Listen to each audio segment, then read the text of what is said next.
Wicked haul incoming! So before we get into the unboxing review of the two deluxe dolls, yes, I want to show off my new Wicked haul that I just found by pure happenstance in my local toy store. They had these dolls and also these singing dolls that I already have made reviews on. And they also had the wand, the broom, and like some puzzles and like a lot of Wicked merch basically. And so I was really lucky to find these dolls in person, and I got them immediately. They only had 2 Glindas, so I had to get both. I'm just like, and I'm still waiting on the Ozdust Elphaba. And once I have her, I will also make a review on those 3 dolls. But for now, let's focus on the deluxe dolls here of Elphaba and Glinda. They only had 2, and I love this doll so much. I had to get them both. I want to have one to display and one to play with, obviously. And I do think the faces look a little bit different. For her, the white is a little bit more vibrant, and I think the placement of the eyes is different as well. And then for her, the eyes are a little bit lower. It's very interesting. It's very interesting. I don't know. What do you see? I think they're very similar, but I think the eye placement is higher here. It's lower here. The eye white is just brighter here, not as bright here. And I would say, I don't know, I think she looks better a little bit overall. The hair looks much nicer here. But I mean, they both look identical, obviously. I love her pink packaging. Deluxe Glinda Arduena. Is that her last name? Glinda Arduena. That's so glam. I love that. So for Glinda's box here, the background is obviously pink. We have the scene here with some butterflies as well. And it seems to be like a round window here on the front. And then we do have photos of Ariana Grande and Cynthia here as Elphaba and Glinda. Then on the one side, we have some designs for Glinda. Here's her wand. Also, here's her crown. And then here's some designs for Elphaba. Here's her hat. And then here's her little silhouette as well in the broom. And then on the back, we have a little bit of text here and some more designs for Glinda. And for Elphaba, E, G, I love these little touches. So you can read here, in this untold story of Oz, social outcast Elphaba and effervescent Glinda forge an unlikely sisterhood that seals their destinies as Glinda the Good and the Wicked Witch of the West. Let's move on to Elphaba. So Elphaba is the same box here, is just in green. So for her, the background is the Emerald City, and it's obviously right before she jumps out of the window and she sings Defying Gravity, looking really fabulous. Here's the same designs on the bottom, the same designs on the both sides, and then on the back, Deluxe Elphaba Frop. I don't know how to say that, but it says the exact same text, so that's really cute.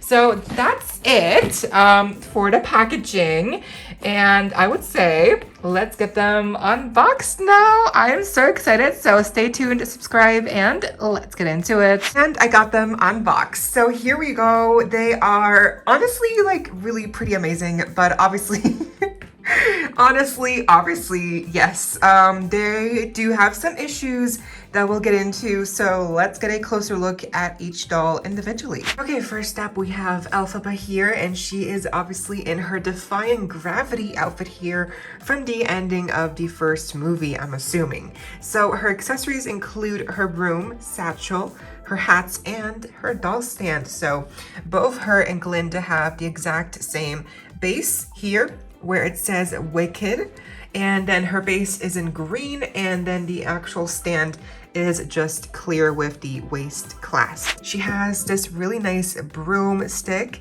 and I think it's really realistic. It has many painted details on with the shading as well to make it look worn and old.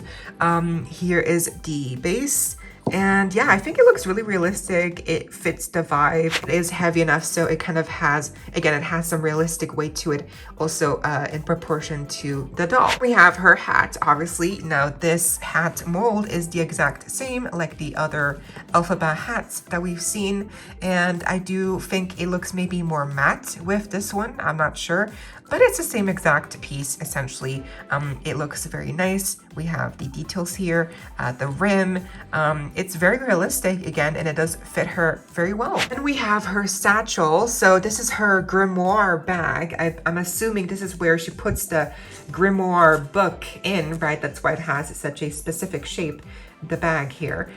This is all one piece, so it does not open up, unfortunately, but it does have a lot of molded on details here on the front and on the back. And it does open up here on the strap on one side, so you have easy access to, you know, put it around the actual doll's shoulder. So that's how you get the look. Here's her face. She has the exact same screening and makeup as the other Elphaba dolls, so nothing too unique in that aspect, but I do still think obviously that the capturing of the face sculpt and the likeness of the screening, it's on point. It looks like Cynthia Erivo, and I love the freckles as well, the subtle green eyeshadow makeup, the lashes, the, you know, lipstick, the glossy finish, and then we also have her baby hairs painted on, so the edges. So I think she looks very good. It definitely captures Cynthia's expression as well with the smirk on one side. I think obviously it looks like her and it looks amazing. Moving on to her hair, she also has the exact same hair rooting, I'm assuming, as all the other Elphaba dolls. The only difference here is that it is put into a side ponytail here, and it is kind of long, I guess, but it kind of goes more to the side, and it is kind of wavy as well. These are, by the way, these are like mini braids, mini twists or something. They are really soft, and yeah, they're really good quality. I really like how they've executed the braids on Elphaba here. I also like how it's not just straight up black. It is like a mixture of different shades of dark brown and brown. Ooh, look, there's a little bit of a bold spot. Oh no. As for her outfit, she's obviously wearing this really big cape here over her dress. The cape is very big. It has a lot of space to work with, and I like how we have also like a design here on the actual cape, and some of the parts of the design are actually velvet, so they feel very soft. And I probably think this is where most of the budget went into. It's the cape, because it does have a really nice soft feeling to it. And I like how it kind of shapes up here in the center. It goes in, and then it goes really wide out and long on the sides. So I definitely feel like, you know, even if it's not hemmed, this is one of her exclusive pieces to this doll, and this is probably where some of the budget went into, and I do think it looks great. It really frames her well. You can get a lot of movement out of it, so I like how, you know, how flowy it is. The cape attaches on the front here via Velcro right there, and we do have a little knot here stitched on as well. And then we get to her controversial dress here with the purple. So basically the dress is made up of two layers. We have the purple layer underneath, and then we have the kind of see-through sheer almost black layer over the purple to kind of create that I guess like that lighting effect of like the purple shadows of the black that the dress would create in the movie.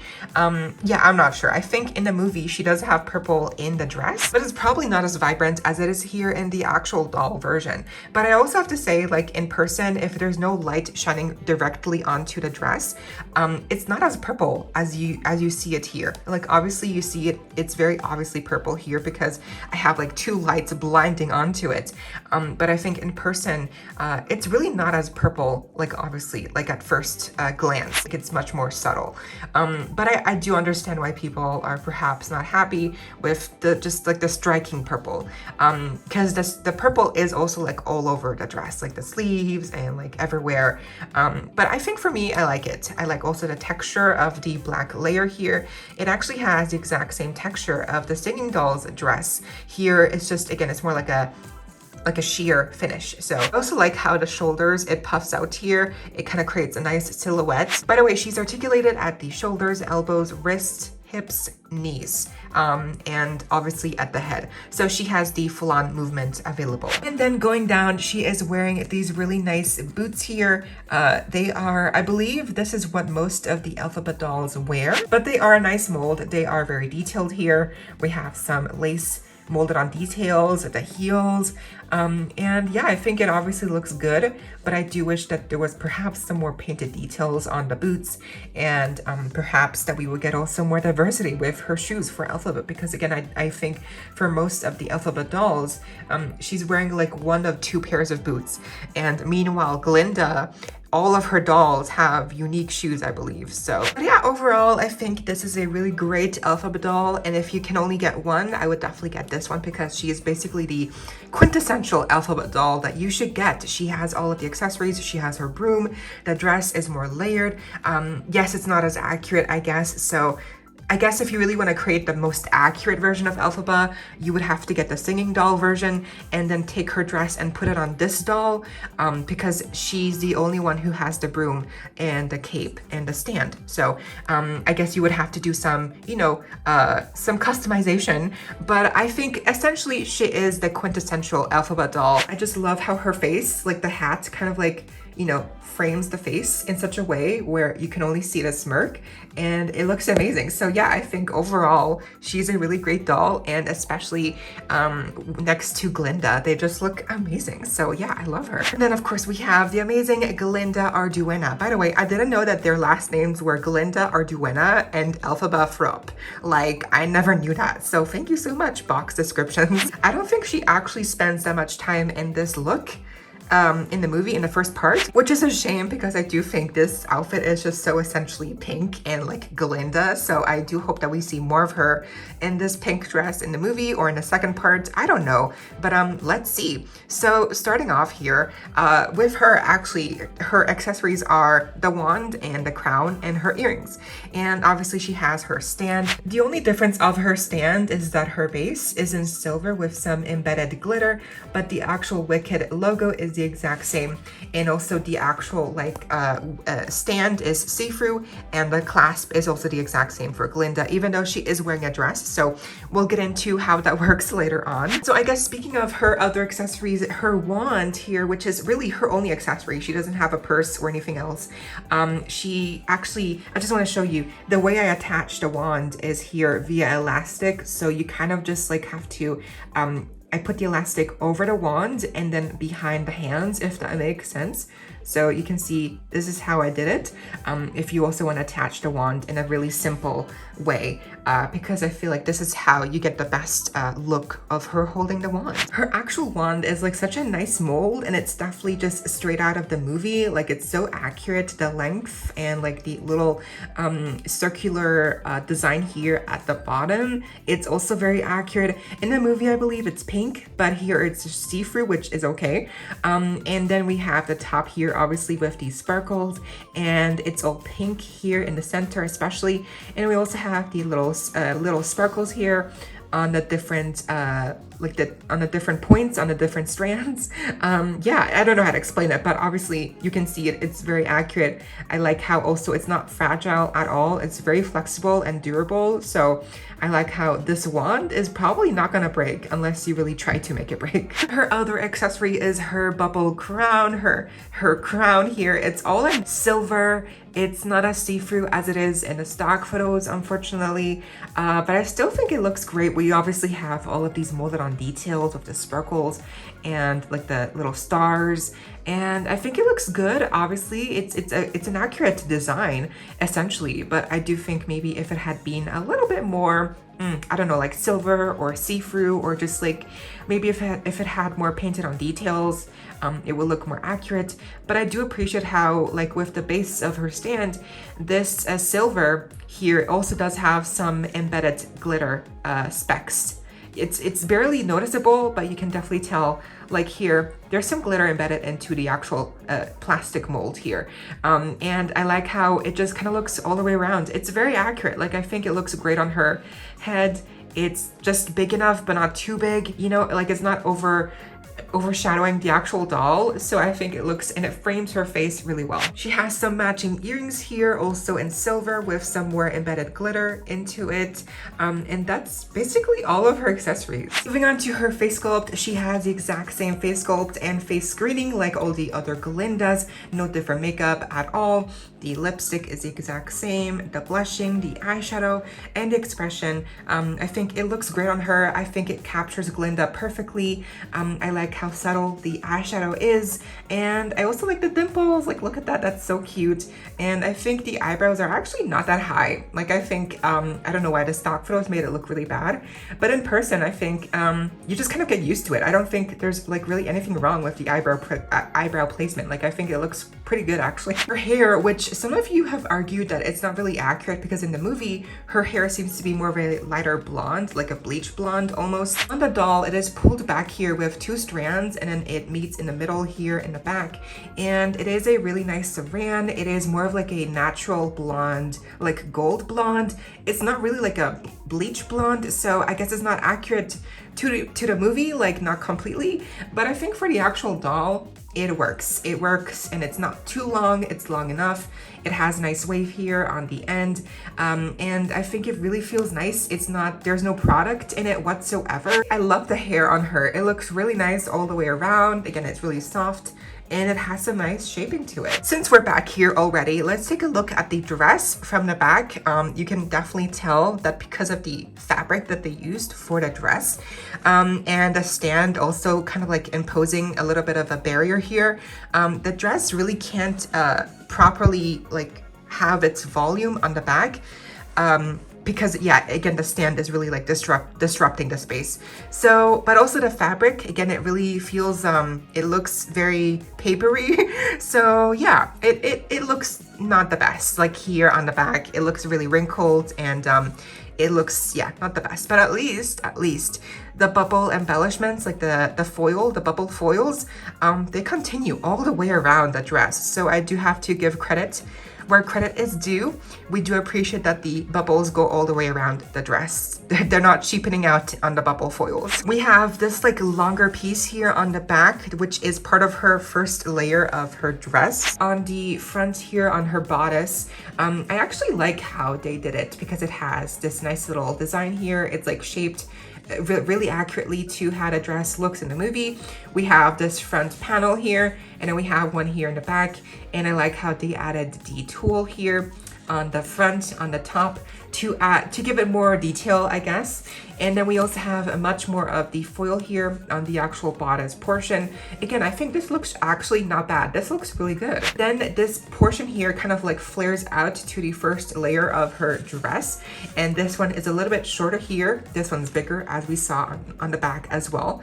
And then we have this second layer, which kind of like creates different folds. And because of also, this is why the fabric of the dress actually, I guess, comes in handy, because of the way that it's so robust. It's very sturdy and it holds its shape. The folds here actually stay in place. Like, you can move her around and you might create wrinkles, but the actual shaping and the folds that get created when they actually create the dress in the manufacturing process, and like the placement of her in the box, these folds, they stay once you take her out. Like, they will not go anywhere. The shaping of the dress basically stays like this forever, and you don't have to worry about the shaping of the dress ever going away, because it will always hold the shape as you see it now. Like, and I think this is a pretty good shape. Like, it has nice volume, it's not too big, but like, I mean, look at this. Like, this is a really good, decent size for her shape, for the dress. Like, I think it has a really nice flared out volume, and there's no petticoat underneath. There's no, like, you know, and there's nothing underneath. So I do think even though the fabric of the dress is really cheap and it feels bad, at least it looks nice because it holds the shape and it really has a nice flare to it, you know. And I love her heels. They are see-through pink, and they also have some glitter mixed into the actual plastic. So I think these shoes are also unique to this doll specifically. Hang on, I like the heel as well. Let me just show you. I love the heel, look at that. That's so fun. I love the shoes. Low-key also gives me Cinderella vibes. There we go. There is the deluxe Glinda doll in her bubble gown. Again, I think the gown it's okay for what it is. They had to do the best with what they were given with the budget also, so keep that in mind. But I do think overall she's a really fun doll, and I think for her, I would also call her the quintessential Glinda doll because she is in her most iconic dress. And I mean, look at that wand, it's so fun. That was my unboxing review of the brand new Glinda and Elphaba Deluxe dolls. And I also wanted to quickly show off the singing dolls next to them just as a comparison. I will be unboxing the Ozdust dolls next, so stay tuned. It is just unfortunate that Glinda's dress is very, you know, cheap. It's just, you know, you can hear it. It's like the, you know, like rain curtain material. Like, it's not the best. But at least it holds its shape. That's good. At least it looks good, but it just feels bad, and yeah, it just, yeah, so that could have been better. Obviously, here they are compared, and then here's Elphaba, and they actually have very similar dresses because they're both taken from the same scene in the movie. So the singing doll does have more of a just, you know, plain black dress. And then the deluxe one has the layer of purple underneath. So honestly, I don't mind the purple. I think it looks cute, and I like the cape. It's not hemmed or anything, but at least it's really nice and big. And it has a nice felt texture on the outside. She has her little bag, her hat, the broom, obviously, which is exclusive. Out of the two, which one is your favorite? I think, again, both look really good, but I think she looks better, obviously, because she has also more articulation. So yeah, overall, I would say these are some really cool dolls for Wicked, especially if you are a Wicked fan. So the quality could be better, what's new, but I do think they'll probably make some actual collector level dolls of these outfits later on for Mattel Creations or something. Yeah, that will be pretty exciting. But what do you think of these deluxe dolls?